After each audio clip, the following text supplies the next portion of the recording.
बहुत बहुत धन्यवाद। Over to you Priya. Thank you sir for your excellent presentation.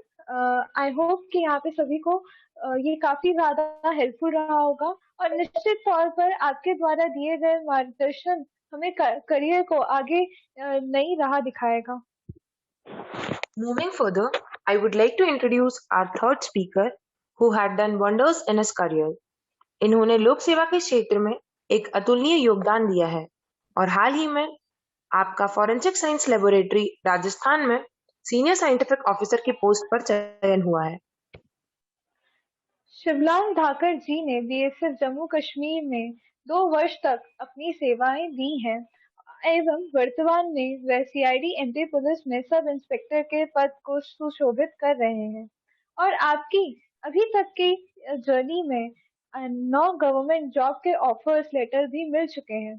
ऐसी शख्सियत आज हमें गवर्नमेंट जॉब्स के बारे में जानकारी देंगे जो हमारे लिए हर्ष का विषय है। So without any wasting any time further, let's welcome Shri Shivlal Thakur sir to address the seminar.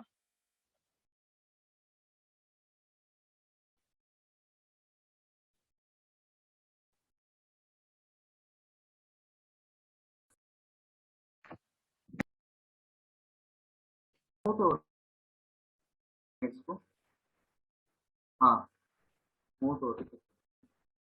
सभी को पुनः मैं नमस्कार करता हूं और बिना किसी फॉर्मेलिटी के मैं जो अपने समय की सीमा है उसके अनुसार अपना जो प्रेजेंटेशन है, जो जानकारी मेरे को पता है वो मैं शेयर करना चाहूँगा।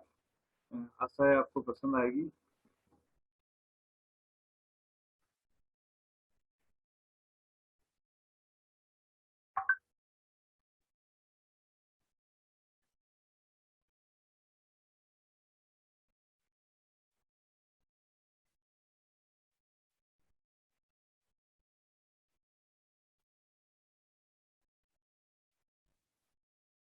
स्क्रीन शेयर हुई है क्या? Naman? Yes sir, share screen share. क्या सही से दिख रही है या फुल स्क्रीन करना है उसको? कैसा है? हाँ ठीक है, विजिबल है। विजिबल है? हाँ हाँ हाँ, तो मैंने कुछ ऐसी चीजें कलेक्ट करी है जो कि अभी आपके जैसे 11-12 के स्टूडेंट ज्यादा जुड़े हैं इसमें, तो उनके अभी तुरंत क्या काम की चीजें हैं उन्हीं चीजों को फोकस करा है। बताने में बहुत सारी चीजें हैं लेकिन जो टॉप मोस्ट जो जहाँ पर लोग अप्रोच करते हैं ज्यादातर वही चीजें मैंने ली है। तो UPSC union public service commission के द्वारा एक एग्जाम होती है, national defence academy and naval academy, जिसको एनडीए एनए एग्जाम भी बोलते हैं। वो आफ्टर 12th होती है और इसमें एक ऑब्जेक्टिव का क्वेश्चन होता है जिसमें हिंदी इंग्लिश मीडियम दोनों मीडियम में रहता है।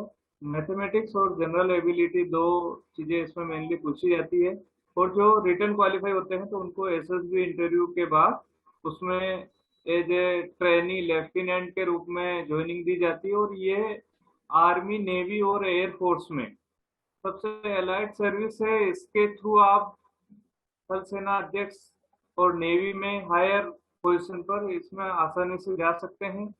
और इस ये जिसको एडवेंचर पसंद है, देशभक्ति, एडवेंचर और खूब इसमें कई असीमित संभावनाएं हैं और बहुत सम्मान वाली ये जॉब है। तो इसमें जो फिजिकली फिट है और जिनको इंटरेस्ट है उनको जरूर ट्राई करना चाहिए, क्योंकि ये केवल बहुत इसकी एज लिमिटेशन रहती है कि आप 12th करने के 1-2 साल के अंदर ही इसमें जा सकते हैं, फिर ओवर एज हो जाते हैं।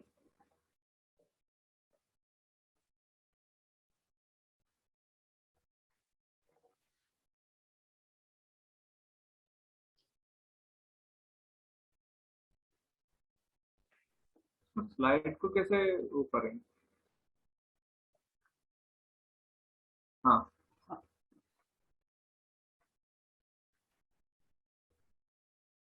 नेक्स्ट आता है यूपीएससी द्वारा एससीआरए एग्जाम होती है, special class railway apprentice exam. Naman ji, मेरी आवाज आ रही है?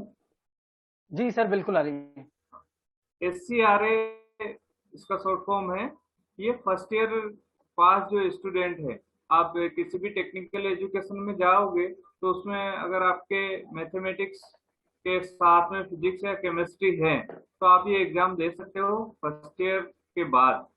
ये बहुत ही अलाइड सर्विस है जो रेलवे में टेक्निकल जॉब है। इंजीनियरिंग ये खुद अपना कोर्स भी करवाते हैं, जैसे एनडीए में भी आपको ग्रेजुएशन की डिग्री जेएनयू वगैरह से डिग्री दी जाती है, इसी टाइप से इसमें भी इंजीनियरिंग की डिग्री रेलवे की तरफ से दी जाती है और शुरुआत में ही आपको अच्छा वेतन वगैरह इसमें मिलने लगता है। मतलब ये एक प्रकार से जॉब ही है, लेकिन उसका कोर्स रेलवे कराता है। बहुत अच्छी सर्विस है ये, इसके लिए आप ट्राई कर सकते हैं।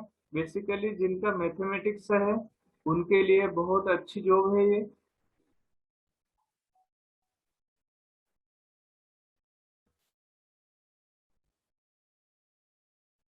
उसके बाद क्योंकि जैसे यूपीएससी ये अभी तुरंत आप नहीं दे सकते 12th पास, लेकिन ग्रेजुएशन के बाद जो सबसे टॉप मोस्ट सर्विसेज आती है यूपीएससी कंडक्ट करता है, जिसमें सिविल सर्विस एग्जामिनेशन है।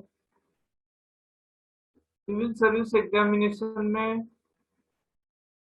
कई प्रकार की एग्जाम होती है, जिसमें आईएएस जिससे कलेक्टर बनते हैं वो सबसे पॉपुलर है, आईएएस होती है। उसके बाद आईपीएस होती है, इंडियन पुलिस सर्विस, जिससे एसपी बनते हैं डायरेक्ट। और उसके बाद इंडियन फॉरेन सर्विस होती है, आईएफएस, इंडियन फॉरेन सर्विस, जिसमें भारतीय विदेश सेवा, जिसमें आप विदेश में भारत के राजदूत बन के बहुत अच्छी लाइफ जी सकते हैं और देश की सेवा कर सकते हैं।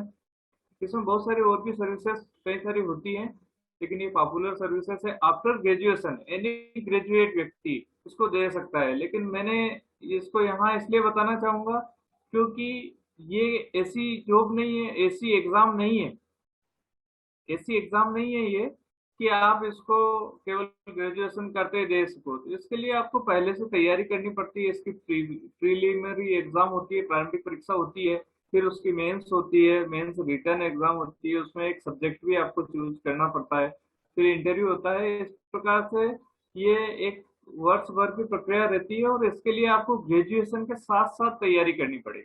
तो इसलिए आप जो भी ग्रेजुएशन, जो भी इसमें सिविल सर्विसेज में जाना चाहते हो, तो वो जब जो भी कोर्स करें ग्रेजुएशन का, कोई भी किसी भी प्रकार का, चाहे आप बीई कर रहे हो, बीए, बीएससी कोई भी कर रहे हो, एलएलबी कर रहे हो, कुछ भी कर रहे हो, तो उसके साथ में आप इसकी वेबसाइट भी मैंने दी है, तो आप इसको सर्च करते रहे। और इसमें जो भी रिक्वायरमेंट है, इसमें जो बेल्ट फोर्स है उसमें एज लिमिट भी रहती है, फिजिकल स्टैंडर्ड भी रहता है। बाकी जो आईएएस वगैरह एग्जाम रहती है उसमें कोई वो फिजिकल स्टैंडर्ड की आवश्यकता नहीं रहती है। और इसके बाद आता है इंडियन फॉरेस्ट सर्विस। ये भी प्रीलिमिनरी, इसकी प्रारंभिक एग्जाम जो है वो सिविल सर्विस के साथ में होती है, लेकिन ये केवल साइंस ग्रेजुएट ही दे सकते हैं।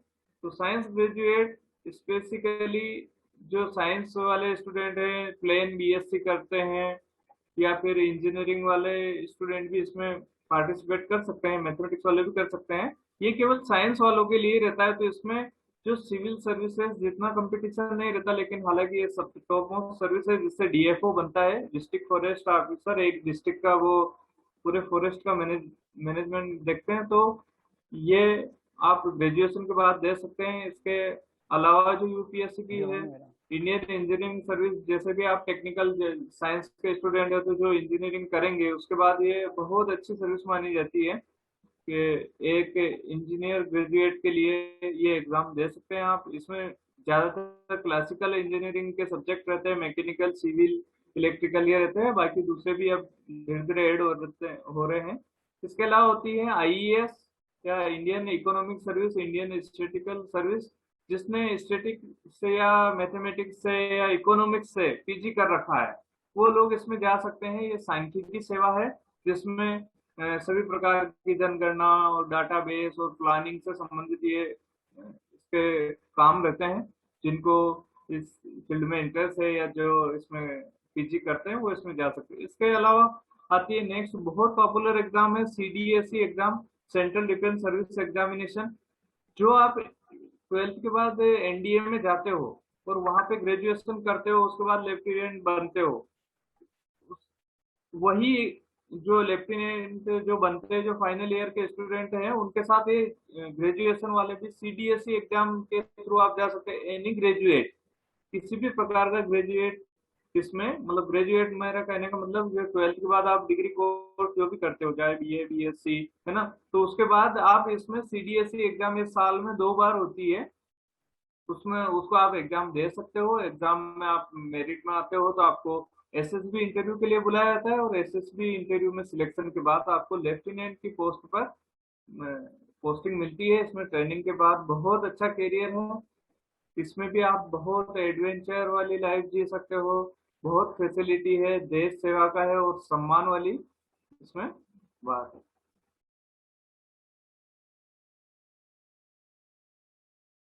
तो इसमें इंटरप्ट कर रहा है।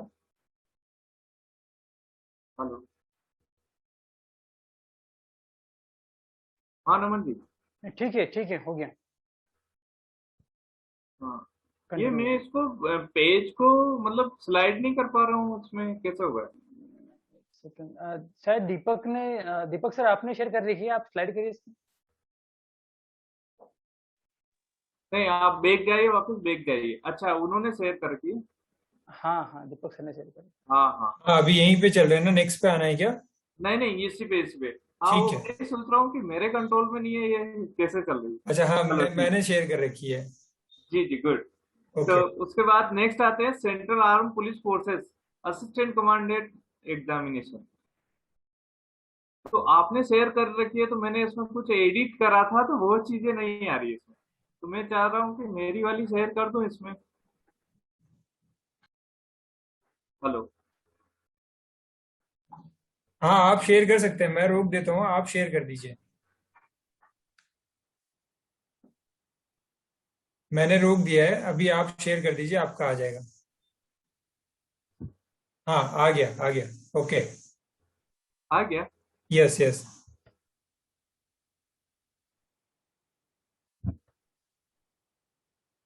एक मिनट में इसको फुल स्क्रीन कर देता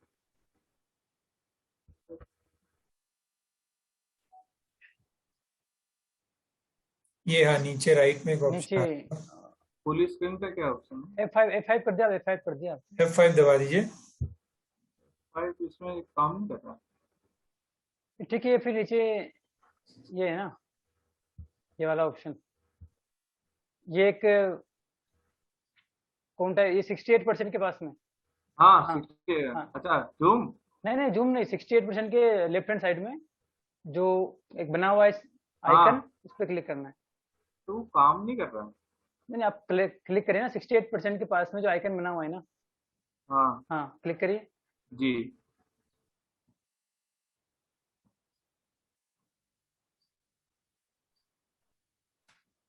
हुआ। प्रोसेसिंग में।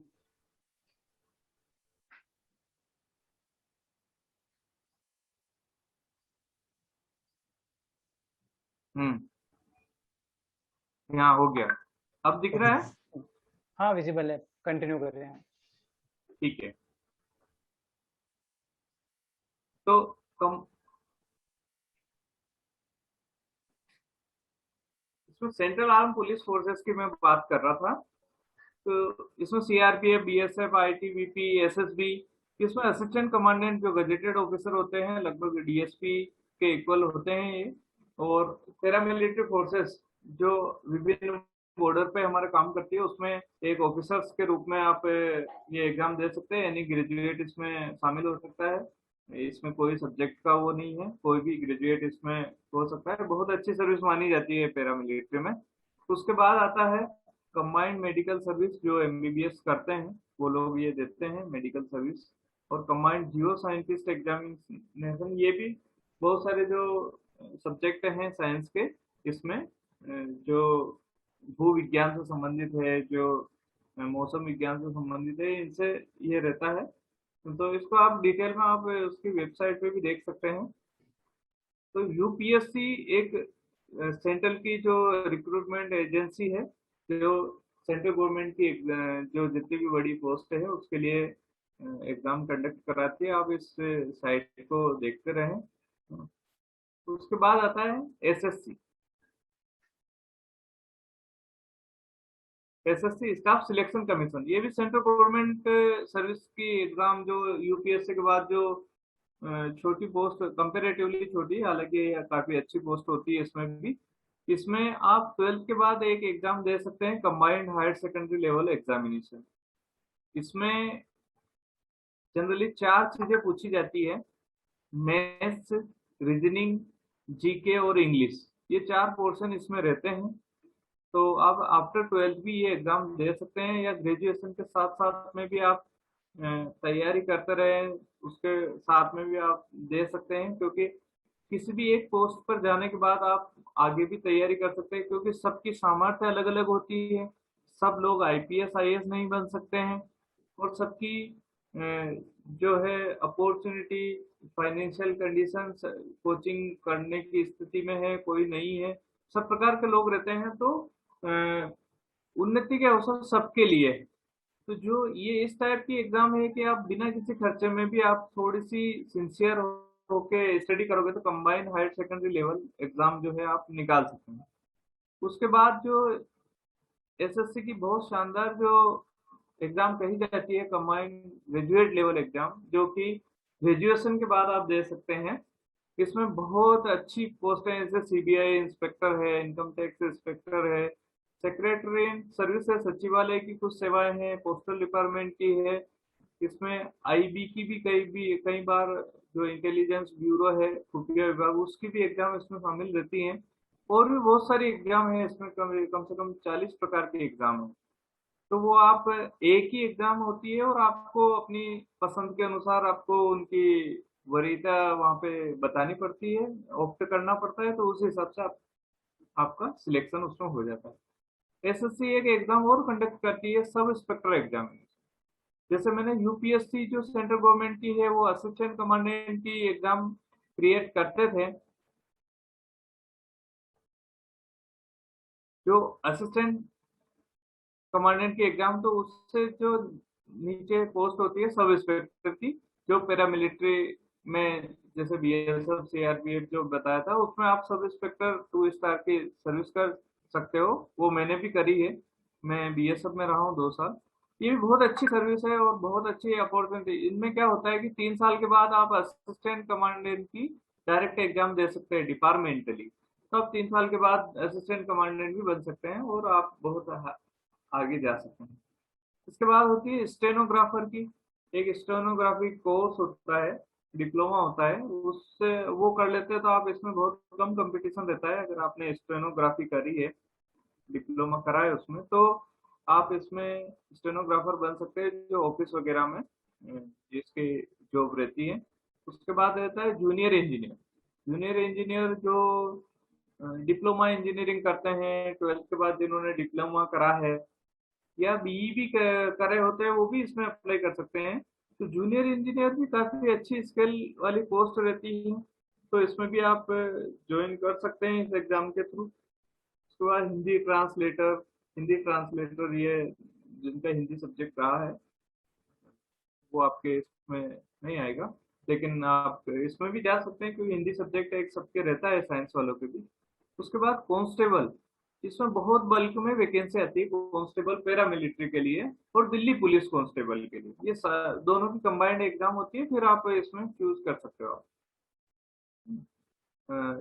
दिल्ली पुलिस में मेल फीमेल के लिए वो है। बाकी कभी कभार तो इनकी कंबाइंड एग्जाम होती है, कभी अलग भी ले सकते हैं, लेकिन कांस्टेबल जितने भी पैरामिलिट्री के हो चाहे दिल्ली पुलिस के हो, उनकी सबकी भर्ती जो है एग्जाम ये एसएससी कंडक्ट कराता है, और लगभग एक जैसी एग्जाम होती है। और उसके बाद आता है मल्टीटास्किंग, ये भी आफ्टर 12th होता है। मल्टीटास्किंग मतलब जो ऑफिस में जो काम करते हैं उनके लिए रहता है।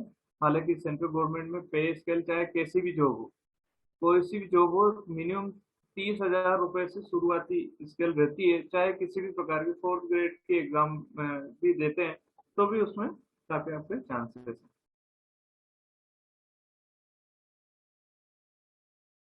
उसके बाद आते हैं अपन स्टेट लेवल की बात करेंगे, क्योंकि हम एमपी से जुड़े हुए हैं।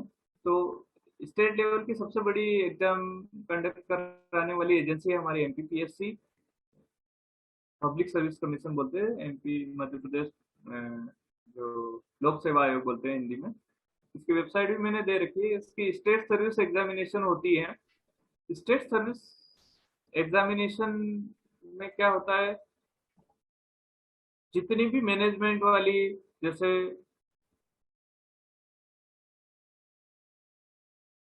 नमन जी, आ रही है आवाज? हाँ हाँ, आवाज आ रही है।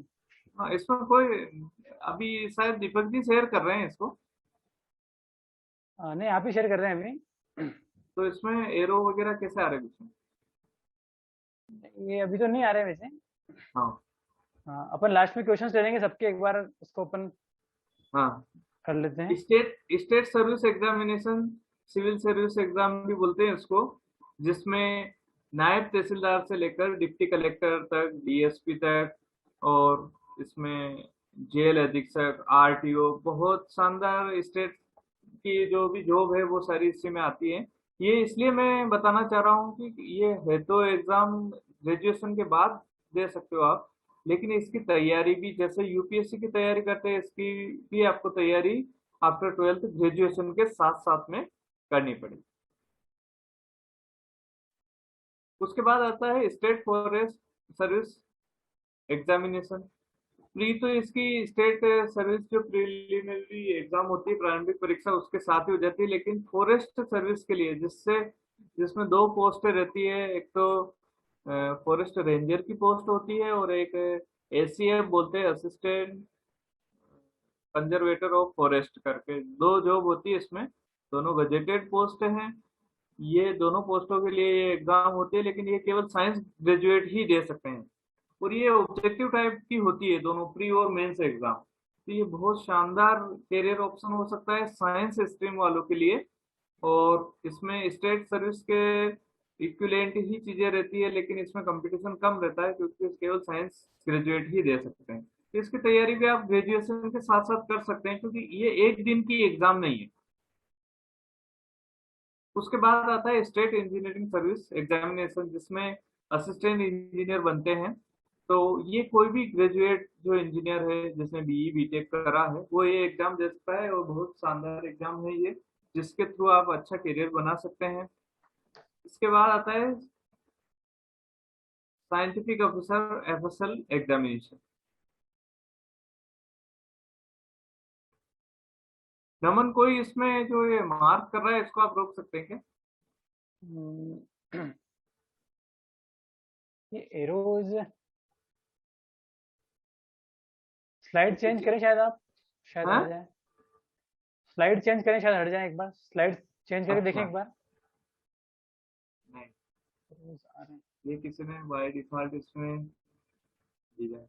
चलो कोई नहीं, ये क्या तीर आप कंटिन्यू रोकेंगे? करें, मैं देखता हूँ। हाँ, लेकिन ऑटोमेटिक तो नहीं हो रहा है, कैसे हो रहा है ये समझ में नहीं। ऑटोमेटिक तो नहीं होता है।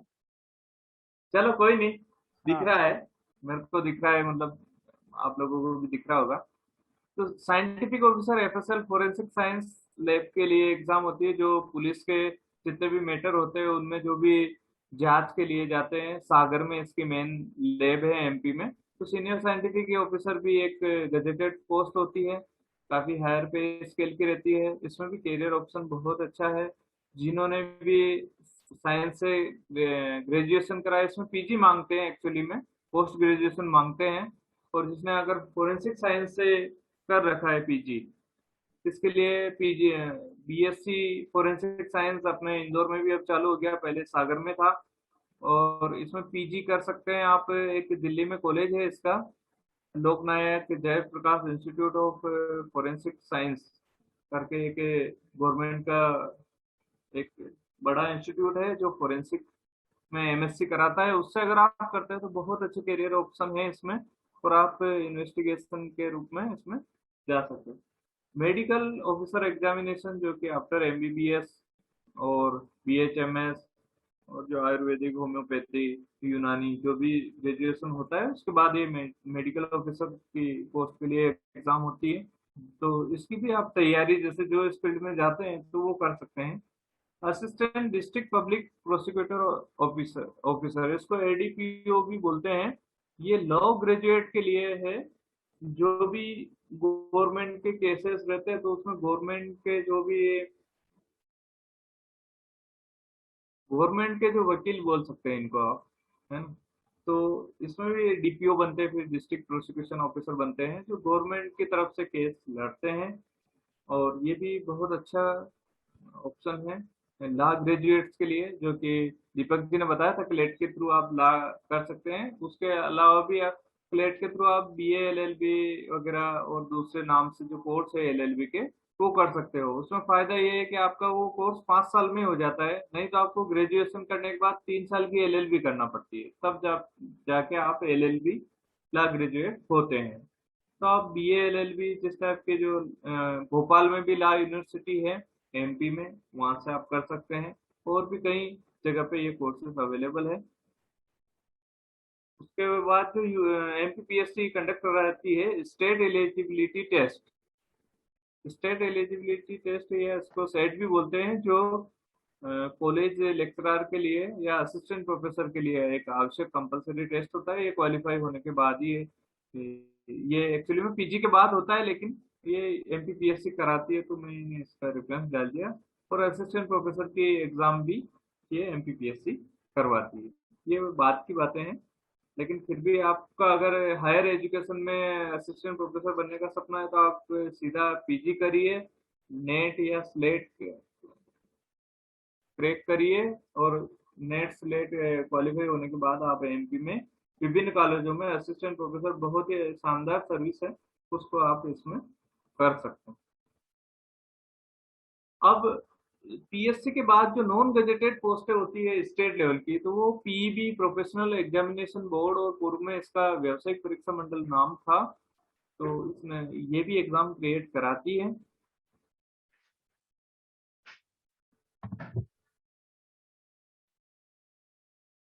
तो सबसे पहले मैं इसमें बताऊंगा पीपीटी, जो आपके लिए आती है। हालांकि ये 10th के बाद भी इसको दे सकते हैं एग्जाम, 12th के बाद भी दे सकते हैं।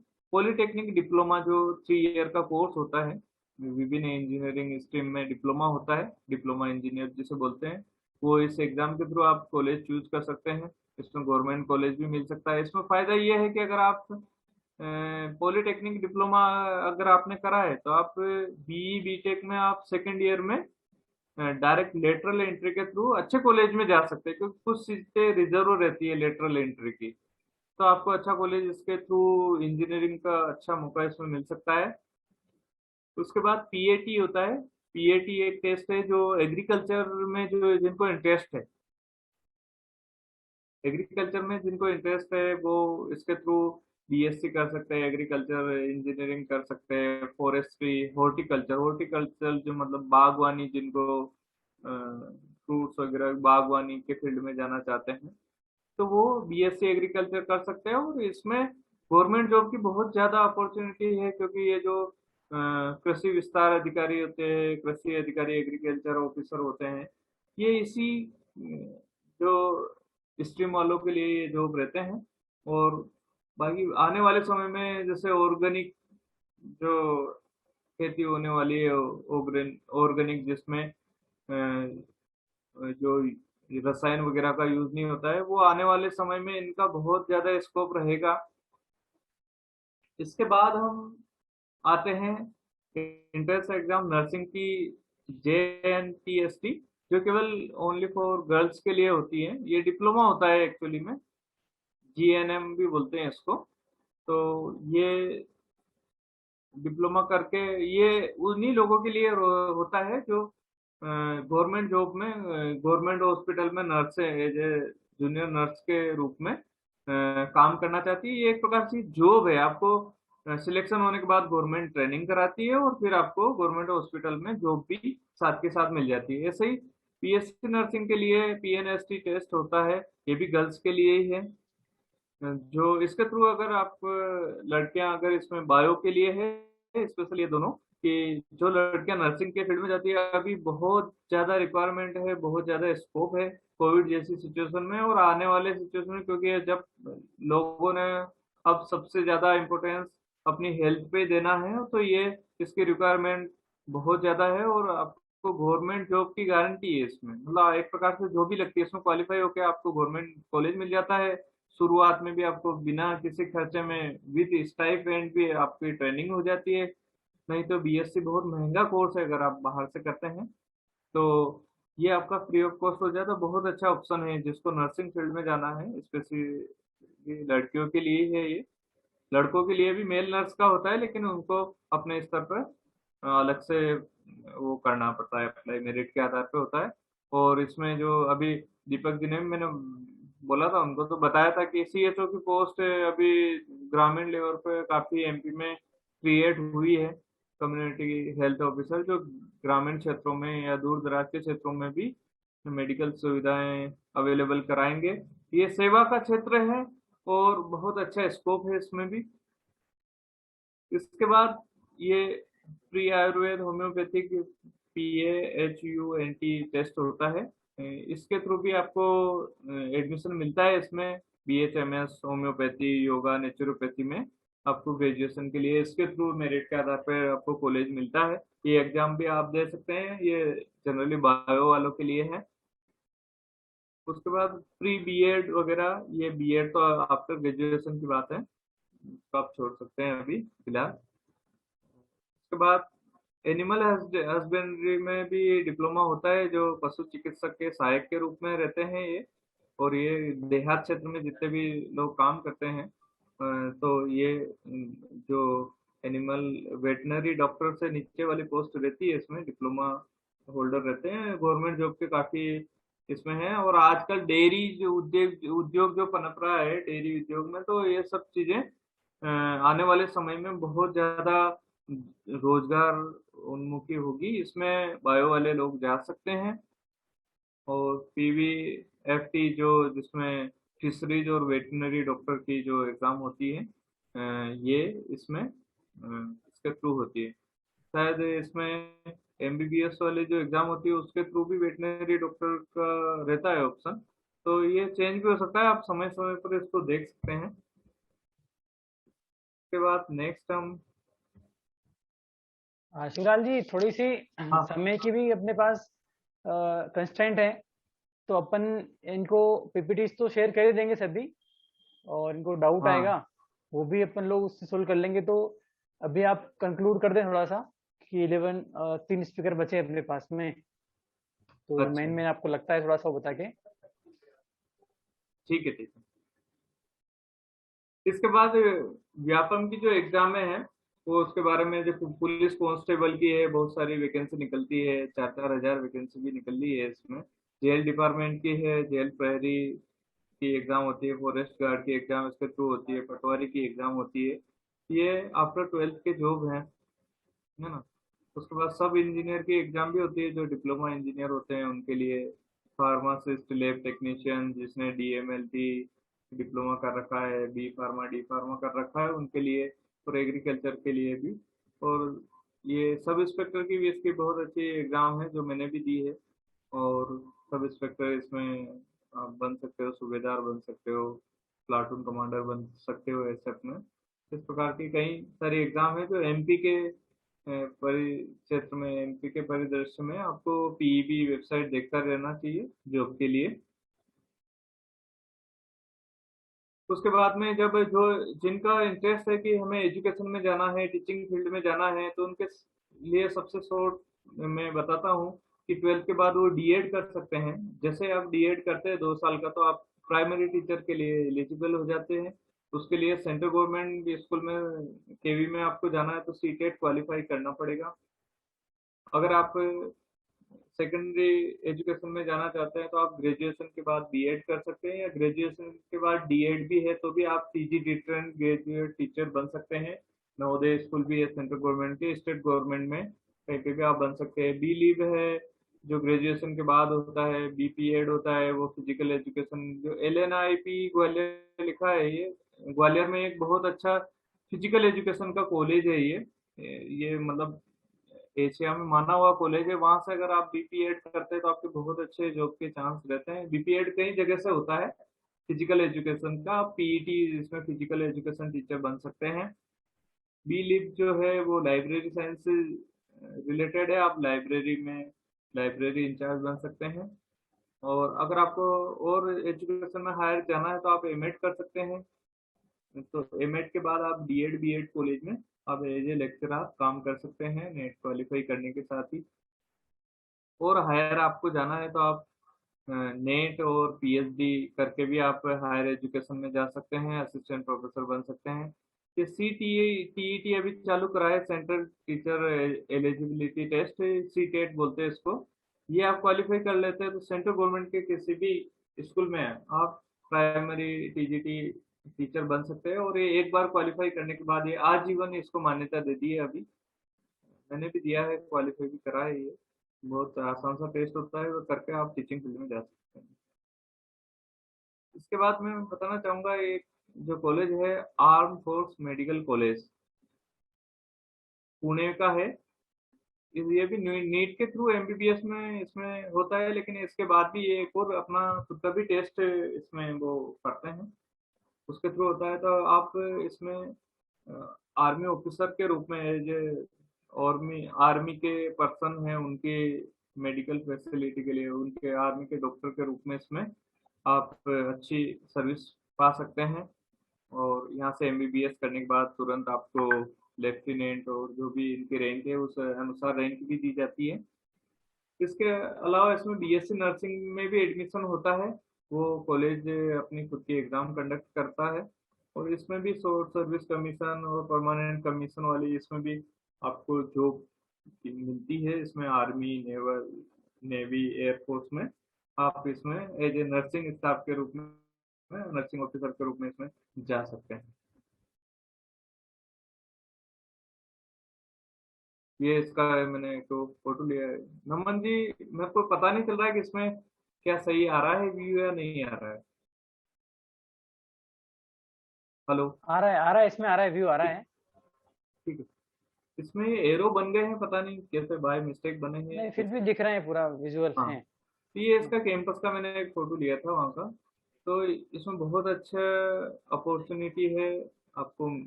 एज ए डॉक्टर भी आप रहोगे, साथ में आप देश की सेवा में आर्मी में भी आप रहोगे, तो दोनों चीज़ों का कॉम्बिनेशन है इसमें। बहुत अच्छी सर्विस मानी जाती है अगर इस कॉलेज से आप करते हैं। उसके बाद नेक्स्ट में आता हूँ, एक हमारे यहाँ भोपाल में कॉलेज है, रीजनल इंस्टीट्यूट ऑफ एजुकेशन है, एनसीईआरटी भोपाल। बहुत कम लोगों को पता है, यहाँ पे बीएससी बीएड और बीए बीएड 4 साल का कोर्स होता है जो आफ्टर 12th होता है। अभी इसकी एग्जाम भी होने वाली है। इसके अलावा 2 ईयर बीएड भी होता है, ग्रेजुएशन के बाद एमएड भी होता है। ये रिसर्च इंस्टीट्यूट है एनसीईआरटी का, जहाँ से मैंने भी बीएड करा है। यहाँ से अगर आप बीएड करते हैं तो आपके टीचिंग फील्ड में करियर के बहुत शानदार अवसर आपको मिलेंगे। इसमें केवी नवोदय स्कूल में बहुत सारे टीचर यहाँ से निकले हुए मिल जाएंगे। आगे रिसर्च वगैरह में भी इसमें आप जा सकते हो, क्योंकि यहाँ पे जो फैकल्टी है बहुत हाईली क्वालिफाइड फैकल्टी है। बहुत बड़ा कैंपस है। आईआईटी आईआईएम के बेसिस पे इसको रीजनल इंस्टीट्यूट ऑफ एजुकेशन को बनाया गया है। और ये 8 स्टेट में एक कॉलेज है एमपी का, और मात्र 40 सीटें रहती है एक स्ट्रीम की, साइंस वाले की 40 और आर्ट्स वाले की 40 सीटें रहती है इसमें एक साल में। और अपने एमपी की 8 सीटें रहती है इसमें। एमपी, छत्तीसगढ़, महाराष्ट्र, गुजरात, सब, गोवा, दादरा नगर हवेली के लिए ये एक कॉलेज है। ऐसे 5-6 कॉलेज है ऑल इंडिया में। तो इसमें आप इसका मैं एडवर्टाइजमेंट आपको बताऊंगा। ये अभी निकला हुआ है, इसकी लास्ट डेट जो है वो आप ऑनलाइन रजिस्ट्रेशन करवा सकते हैं 20/5/21 से 30/6/21 तक। इसकी एंट्रेंस एग्जाम होगी और मेरिट के आधार पे आपको वहाँ पे बीएससी बीएड या बीए बीएड में एडमिशन मिलेगा। और वहाँ पे हॉस्टल भी है, एक लाइब्रेरी है शानदार, बहुत बड़ी लाइब्रेरी है, सब प्रकार की बुक्स वहाँ पे है। बहुत अच्छा, आप बीएससी के साथ आप यहाँ पे कोई भी एग्जाम की भी तैयारी कर सकते हो बीएससी बीएड के साथ। इस सबसे बड़ा फायदा है कि 1 साल का आपको फायदा मिलेगा इसमें। अगर आप बीएससी और बीएड करोगे तो आपके 3 और 2 5 साल लगेंगे, बीए बीएड करोगे 3 और 2 5 साल लगेंगे, लेकिन 4 साल में आपको बीएससी बीएड या बीए बीएड की डिग्री यहाँ से मिल जाएगी। तो ये बहुत अच्छा कॉलेज है, अपने भोपाल में ही है। तो इसमें जो एजुकेशन के फील्ड में जाना चाहते हैं उनको तो सबको इसमें ट्राई करना चाहिए। हॉस्टल है इसमें, गर्ल्स के अलग हॉस्टल है, बॉयज के अलग हॉस्टल है, काफी फैसिलिटी है। इसके अलावा एक Indian institute of science IISc बोलते हैं बेंगलुरु में, इसमें एक कोर्स होता है 4 ईयर का डिग्री कोर्स, BSc रिसर्च बोलते हैं उसमें। 4 ईयर का होता है, 3 साल का BSc सामान्य होता है, फिर 1 साल का स्पेसिफिक सब्जेक्ट में रिसर्च का इसमें सिलेबस रहता है, और ये बहुत अच्छा माना जाता है। अगर आप एजुकेशन में जाते हो, जाना चाहते हो, रिसर्च में जाना चाहते हो, साइंटिस्ट वगैरह उसमें जाना चाहते हो, तो ये बहुत अच्छी चीज़ है। और इसमें स्कॉलरशिप वगैरह भी काफ़ी बढ़िया है, और इसमें अगर जो मेहनत करता है, जाना चाहता है, तो वो बेंगलुरु में ये इंस्टीट्यूट है, इसमें भी वो ट्राई कर सकते हैं। आफ्टर 12th है ये।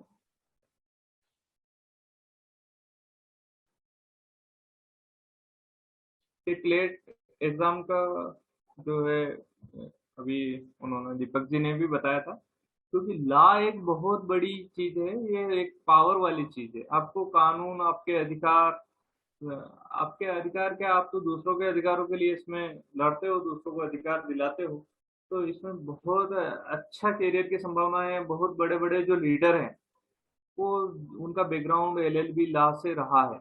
चाहे आप स्वतंत्रता संग्राम से लेकर अभी तक देखो, तो लॉ ग्रेजुएट बहुत सारे मतलब पॉलिसी मेकिंग में काम करते हैं, बहुत बड़े बड़े लीडर लॉ के फील्ड से रहते हैं।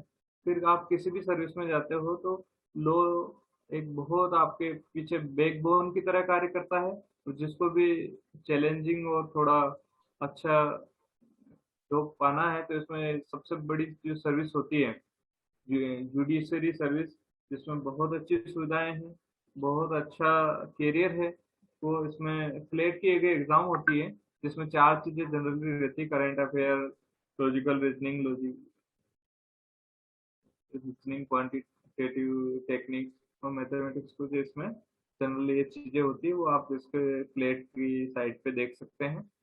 तो इसमें आप BA LLB कर सकते हैं। इसमें भी वही बात है कि आप 5 साल में कर सकते हो उसको, BA LLB को, जो 1 साल बचता है, नहीं तो ग्रेजुएशन के बाद 3 साल की LLB करना पड़ती है। तो ये भी बहुत अच्छा है। अपने भोपाल में गवर्नमेंट यूनिवर्सिटी है इसके, तो आप इसका भी फायदा उठा सकते हो। बाकी हर जिले में भी LLB के कॉलेज है, वहाँ BA LLB की कोर्स शुरू हो गए हैं। लॉ करने के बाद आपको बहुत सारे करियर ऑप्शन रहते हैं। कारपोरेट लॉयर जो बड़ी बड़ी कंपनियों में लॉयर रहते हैं, काफ़ी अच्छी सैलरी पैकेज रहते हैं। लिटिगेटर्स जो जनहित याचिकाएं लगाते हैं, है ना। बैंकिंग इंश्योरेंस में भी लॉ ऑफिसर के रूप में भर्ती होती है। पब्लिक प्रोसिक्यूटर जो मैंने बताया था, ADPO, जो पुलिस के वकील रहते हैं या जो गवर्नमेंट के वकील रहते हैं। जुडिशियल सर्विस इसमें टॉप सर्विस है, जिससे आप जज बन सकते हो और लोगों को न्याय दिला सकते हो। सेवा का एक बहुत शानदार इसमें स्कोप है जुडिशरी सर्विस में।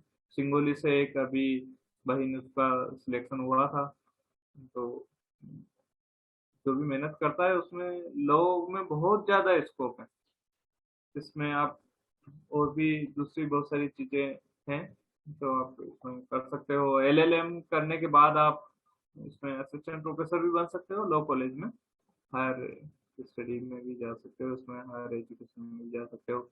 इसके अलावा मैं एक और बात बताना चाहता हूँ, मास कम्युनिकेशन। मास कम्युनिकेशन जैसे मीडिया जो है, आजकल सोशल मीडिया भी है।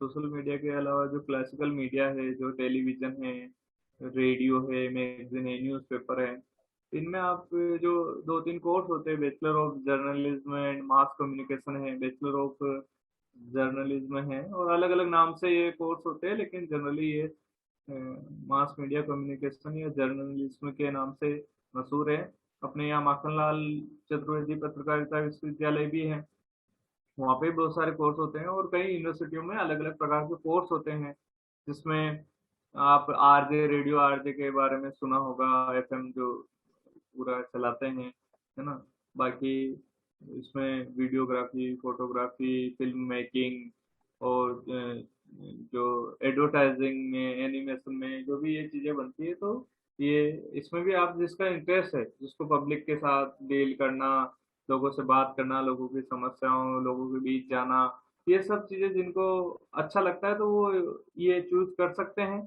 क्योंकि सबसे बड़ी बात है कि ये इंटरेस्ट वाली चीज़ होती है, जिसका जिसमें इंटरेस्ट हो उसी में जाना चाहिए। तो ये भी एक ऑप्शन हो सकता है, इसमें कोई भी जा सकता है। इसमें साइंस और आर्ट्स वाला ऐसा कोई वो नहीं है। फाइन आर्ट्स है जिसको बहुत ज़्यादा मतलब इसमें फिल्म इंडस्ट्री में जाना है तो वो national school of drama Delhi है। ये बहुत शानदार है, इसमें बहुत फिल्मी हस्तियां और बड़े बड़े लोग इससे से निकले हैं। इसके अलावा भी कॉलेजेस है, ये गवर्नमेंट कॉलेज है जिसमें 3 year full time diploma courses हैं और जिसके थ्रू आप किसी भी थिएटर नाटक वगैरह कंपनी में प्रोडक्शन हाउस में आप अच्छे से जॉब पा सकते हैं और अपना करियर शानदार बना सकते हैं। थैंक यू कहने से पहले मैं थोड़ी सी 2-3 बातें, और समय मेरे को पता नहीं है, ज़्यादा हो गया होगा शायद, अनुमति हो तो नमन जी। समय 11:35 हो गया है और स्पीकर्स वेट कर रहे हैं, तो आप अगर एक अच्छा, लाइन में कंक्लूड तो कर पाए तो। फिर मैं यही अपनी बात समाप्त करता हूँ और 2 शब्द कहना चाहूंगा कि आप कुछ भी बने, कुछ भी करें, लेकिन एक अच्छा इंसान बने। अपने जीवन में डूज डोंट्स डिसाइड करें कि क्या मेरे को करना है, क्या नहीं करना है। भेड़ चाल नहीं चले, अपनी सामर्थ्य और अपने विवेक से सबके नॉलेज सबसे ले, सबकी बात सुने और अपनी अपनी सामर्थ्य और विवेक से निर्णय ले। और सभी को बहुत बहुत शुभकामनाएं आने वाले भविष्य की। और आप जिस दिशा में जाओगे अभी, उस दिशा में निश्चित आप सफल होंगे और ऊंचाइयों को प्राप्त करेंगे, ऐसी मेरी ईश्वर से कामना है। और सभी ने मेरी बात को ध्यान से सुना, इसलिए धन्यवाद। और आगे मैं निवेदन करूंगा कि जो भी है प्रोसीडिंग वो नमन जी आगे शुरू करें। धन्यवाद बहुत बहुत। Thank you sir. I hope कि आपकी बातें सुनकर अब सभी स्टूडेंट्स को अपने करियर ऑप्शन चूज करने में मदद मिलेगी।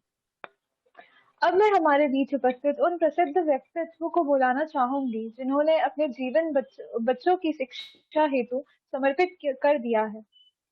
सर, आपने आपने अपने जीवन में के अमूल्य 9 साल बच्चों की शिक्षा एवं उनके उज्जवल भविष्य के लिए 2 कोचिंग क्लासेस भी लगा रखी है। तो मैं धीरज कुमार मंदोरिया सर से अनुरोध करती हूँ कि वे आए और हमें मार्गदर्शन दें।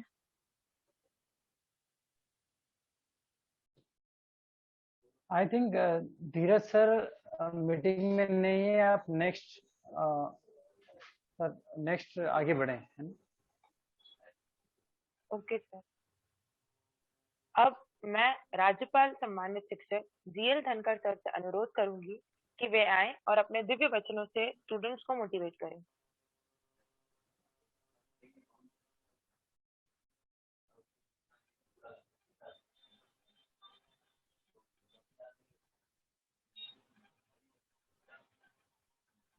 GL Dhankhar sir, you are invited for this. Dhankhar sir आप। हाँ। हेलो। हाँ हेलो नमन जी, आवाज आ रही है? हाँ सर, कुछ बैकग्राउंड में वॉइस आ रहा है, आवाज आ रही है आपकी, पर बैकग्राउंड में कुछ वॉइस आ रहा है। हाँ हेलो। यस सर, अब क्लियर है। हाँ ठीक है।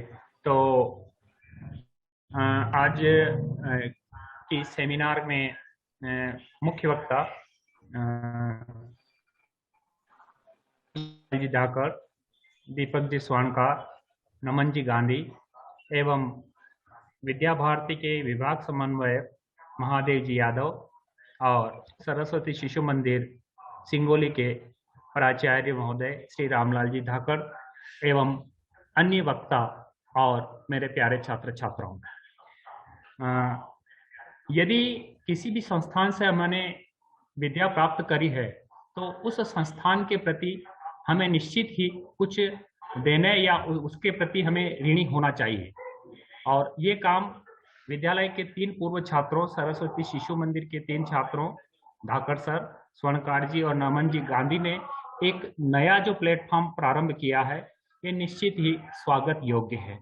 मैं सर्वप्रथम आप सभी को इसके लिए बहुत बहुत बधाई देता हूं कि आपने अपने इस विद्यालय और आने वाले जो अपने छोटे भाई बहन हैं उनके लिए उचित मार्गदर्शन के लिए जो प्लेटफॉर्म बनाया है, इसके लिए मेरी तरफ से बहुत बहुत बधाइयाँ। आप लोगों ने इसको बहुत ही अच्छी तरीके से मैनेज किया है और तीनों वक्ताओं ने कैरियर से संबंधित बहुत अच्छी सारगर्भित जानकारियां दी है। मैं समय ज़्यादा हो गया है, ज़्यादा समय नहीं लेते हुए मैं आप लोगों को थोड़े से समय में अपनी बात समाप्त करूंगा। कि सबसे पहले तो यहाँ पर हमारे 10वीं के बाद में, जो मैं गवर्नमेंट टीचर हूँ, तो 10वीं के बाद में जब बच्चे 11वीं में आते हैं, उस समय उनको विषय चयन से संबंधित बहुत सारी परेशानी आती है कि वो विषय चयन में बहुत कंफ्यूज रहते हैं कि मैं कौन सा विषय लूं। तो मैं छात्र छात्राओं से निवेदन करूंगा या कहना चाहूंगा कि विषय चयन में सबसे महत्वपूर्ण आप सावधानी रखें। हम देखते हैं कि जब बच्चे फॉर्म भरने के लिए आते हैं 11th में, तो सर कौन सा विषय लें, हम कौन सा विषय लें, तो हमारे कहने से नहीं, सबसे पहले छात्र छात्रा अपनी स्वयं की रुचि देखें कि हमें किस क्षेत्र में जाना है और उसके बारे में संपूर्ण जानकारी प्राप्त कर लें, उसके बाद ही विषय चयन करें। ये भी देखने में आया है कि मेरा दोस्त बायोलॉजी ले रहा है, मैं भी बायोलॉजी ले लूं। बहुत सी लड़कियां होती कि मेरी सहेली है, मेरे गांव से आती है, सर उसने बायोलॉजी लिया या उसने आर्ट्स ले लिया। ये देखने में आया कि हमारे यहाँ 94% वाले स्टूडेंट भी नहीं, सर मेरी सहेली ने आर्ट्स विषय लिया, मैं भी आर्ट्स लूंगी, मैं अकेली आऊंगी। तो मेरा ये कहना है कि वर्तमान समय ऐसा समय है कि अपने को खुद का भविष्य खुद को बनाना है, किसी दूसरे के अनुसार नहीं चलना कि उसने ऐसा किया तो मैं भी ऐसा कर लूं। तो विषय चयन के लिए आप लोग बहुत सावधान रहें। विषय चयन करते समय आप अपने जो रुचि का विषय चयन करें। यदि आपको किसी संबंधित क्षेत्र की पूरी जानकारी नहीं है तो विद्यालय के अपने शिक्षक से या अपने गांव में जो हायर एजुकेटेड लोग हैं उनसे जानकारी प्राप्त करें, किसी के दूसरे के रास्ते के ऊपर नहीं चले। दूसरा मैं आप लोगों को ये कहना चाहूंगा कि अब जब आप कोई भी अपना लक्ष्य निर्धारित करते हैं तो कुछ लोग, जैसे उदाहरण के तौर पे अगर आपने बोल दिया कि मैं आईएएस बनना चाहता हूं, तो कुछ लोग ऐसे होते हैं नेगेटिव विचारधारा वाले कि हो ये कलेक्टर बनेगा, ऐसे बहुत सारे विचार आते हैं। तो लोगों की बातों पर ध्यान नहीं दे। लोग तो कहेंगे, चाहे आप अच्छा करोगे तो भी कहेंगे, आप अगर गलत करोगे तो भी कहेंगे। तो लोगों की तरफ ध्यान नहीं दे। यदि आपने लक्ष्य का निर्धारण कर लिया है तो उस लक्ष्य को बिना किसी हीन भावना के आप उस लक्ष्य की तरफ आप अग्रसर होते रहे, निश्चित आपको सफलता मिलेगी। लोग कहें, कुछ भी कहें, इसकी तरफ आप लोगों को ध्यान नहीं देना है। अपना लक्ष्य निर्धारित करेंगे, अगर आप सिस्टमेटिक तैयारी करेंगे तो निश्चित आपको सफलता मिलेगी। अब मैं आपका ज्यादा समय नहीं लेते हुए, मध्य प्रदेश शासन ने एक कैरियर पोर्टल लॉन्च किया हुआ है, शायद नमन जी जानकारी होगी आपको। नहीं, मेरे नमन संज्ञान जी? में नहीं है। नहीं, मेरे संज्ञान में नहीं है। हाँ तो मैं ये थोड़ी एक जानकारी शेयर करना चाह रहा हूँ। बिल्कुल। ठीक है, तो ये देखिए,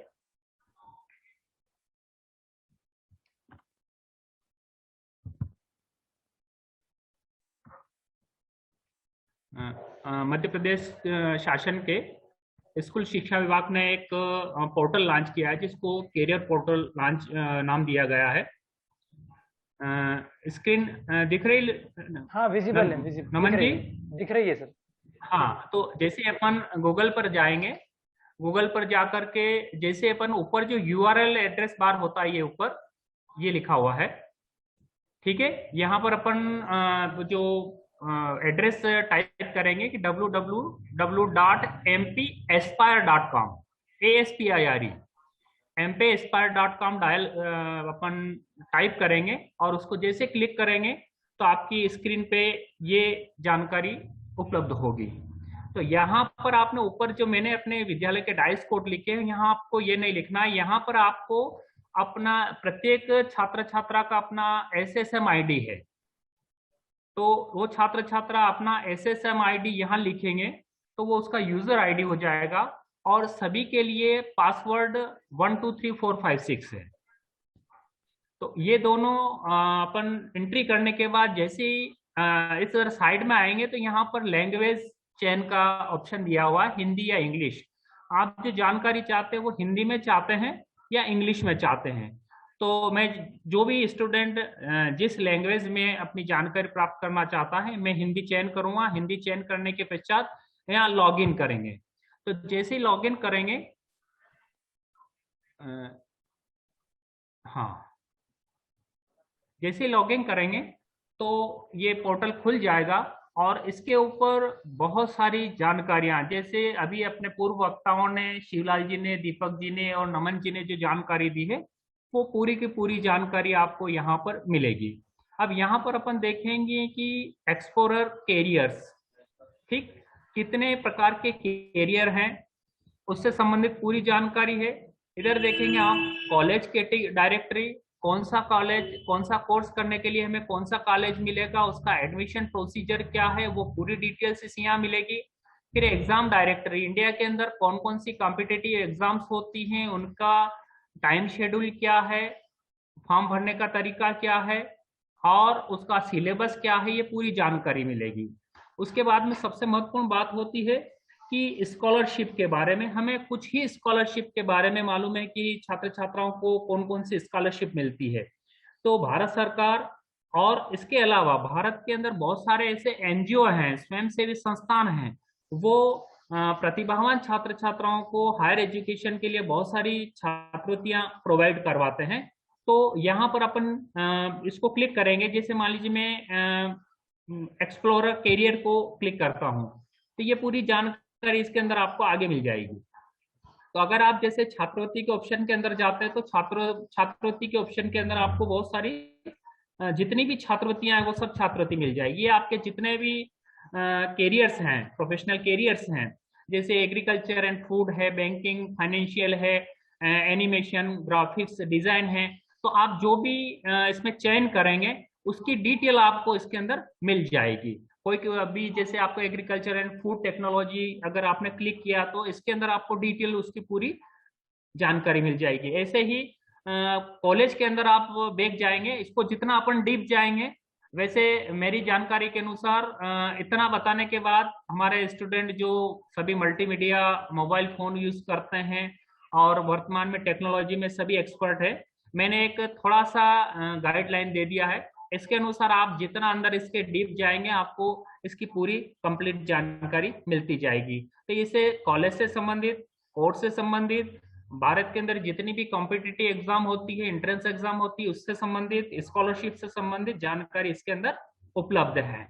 तो इसमें आपको केवल अपने SSM ID और अपना पासवर्ड जो है 1 2 3 4 5 6 ये करके और लॉगिन करना है, आपको इसके अंदर पूरी जानकारी मिल जाएगी।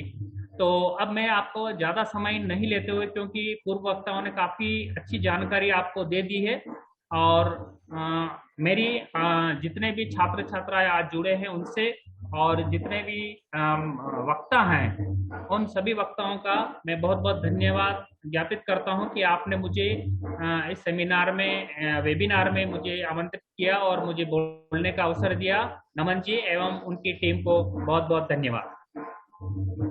Thank you so much sir, आपने कि जो अनछुई पहलू था उसको बता दिया और एक सिंगल प्लेटफॉर्म से अवगत कराया कि स्टूडेंट्स इसको लिख लें mpaspire.com को और यहाँ पर जाकर पूरी इन्फॉर्मेशन वो एक सिंगल पोर्टल पर पा सकते हैं।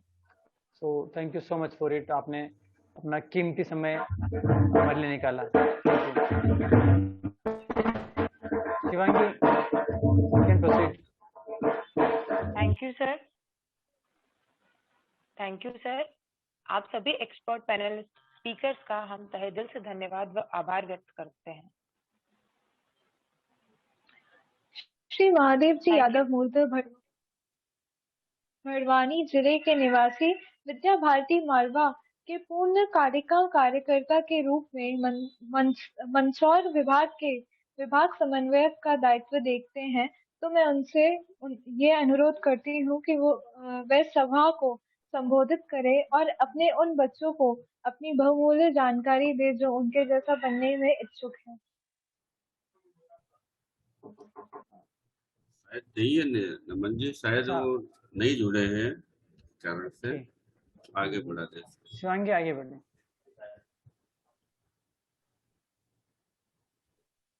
अंत में मैं माननीय प्राचार्य महोदय श्री रामलाल जी ठाकर सर को उनके धन्यवाद भाषण के लिए बुलाना चाहूंगी।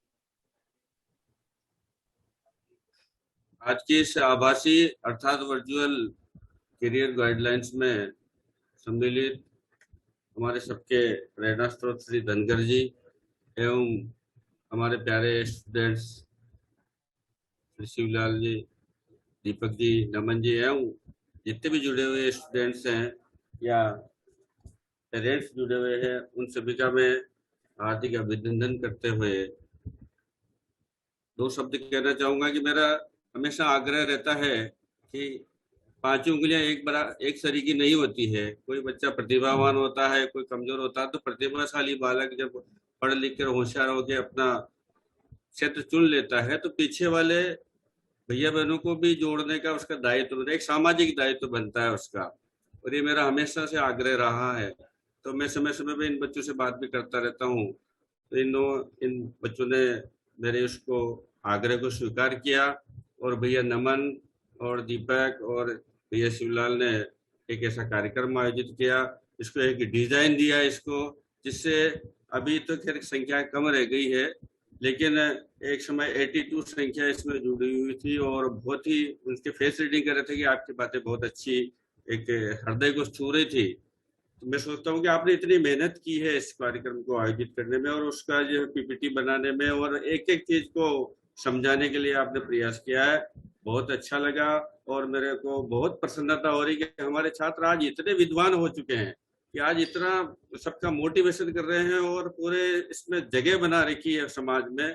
तो मुझे बहुत गर्व हो रहा है। मैं आपके उज्जवल भविष्य की कामना करता हूँ और आप ऐसा काम करते रहिए, ईश्वरीय कार्य है। आप तो आगे बढ़ गए हैं, लेकिन यदि पीछे वाले भी आपके मार्गदर्शन में यदि उन्नति करते हैं तो उनका भी जीवन धन्य हो जाएगा। वो आपको जीवन भर दुआएं देंगे, ऐसी मैं कामना करते हुए आज जिन जिन महानुभावों ने इस वर्चुअल बैठक में समय दिया है, मैं उनका हृदय से आभार प्रकट करता हूं और इन पूर्व छात्रों से आग्रह करता हूं कि ऐसा ही काम करते रहें और यदि विद्यालय में भी प्रत्यक्ष रूप से कक्षाओं में आपकी सेवाओं का लाभ हम लेना चाहेंगे और समय समय पर आप देते भी हैं। मैं पुनः पुनः सभी का हृदय से आभार प्रकट करते हुए मेरे शब्दों को मैं विराम देता हूँ। धन्यवाद। धन्यवाद सर। मुझे आशा है कि आप सभी ने सर्टिफिकेट के लिए फॉर्म भर दिया होगा। आप सभी श्रोताओं का हमारे सेमिनार में भाग लेने के लिए एवं शांतिपूर्वक उपस्थिति देने के लिए बहुत बहुत धन्यवाद। Thank you sir, thank you so much. आपने प्लेटफॉर्म प्रोवाइड कराया और सभी बच्चों को हमने कोशिश की है कि जितना हम लोग मोटिवेट कर पाए मोटिवेट किया। और एक लास्ट लाइन, दो लाइन के साथ में बच्चों से विदा लेना चाहूंगा कि आप इधर उधर की बातें ना करते हुए अपने करियर फोकस करें। कि दो लाइन में हमेशा मैं क्लासरूम में भी कहता हूँ कि इधर उधर की बातों से तो खामोशी ही बेहतर है, कि इधर उधर की बातों से तो खामोशी ही बेहतर है, या फिर ऐसी बात करें जो खामोशी से बेहतर है। तो बातों में हम लोग चीजों में उन्नति लाए और उन्नति के बारे में सोचें, पॉजिटिव से सोचें, तो निश्चित तौर पर आप सभी अपने मकसद को प्राप्त करेंगे। और हम सब आपके साथ जुड़े हैं। ये ग्रुप हमारा जो बनाया है हमने इसलिए बनाया है, यहाँ पर आपको जो भी एडमिशन रिलेटेड इंक्वायरी चाहिए आप बिल्कुल हमसे कांटेक्ट कर सकते हैं। दीपक जी, शिवलाल जी, तीनों के कांटेक्ट नंबर भी उसमें शेयर है, पीपीटी भी वहाँ पर शेयर कर देंगे। तो पूरा प्लेटफॉर्म सेट है, बस आपके जगने की देर है। Thank you so much.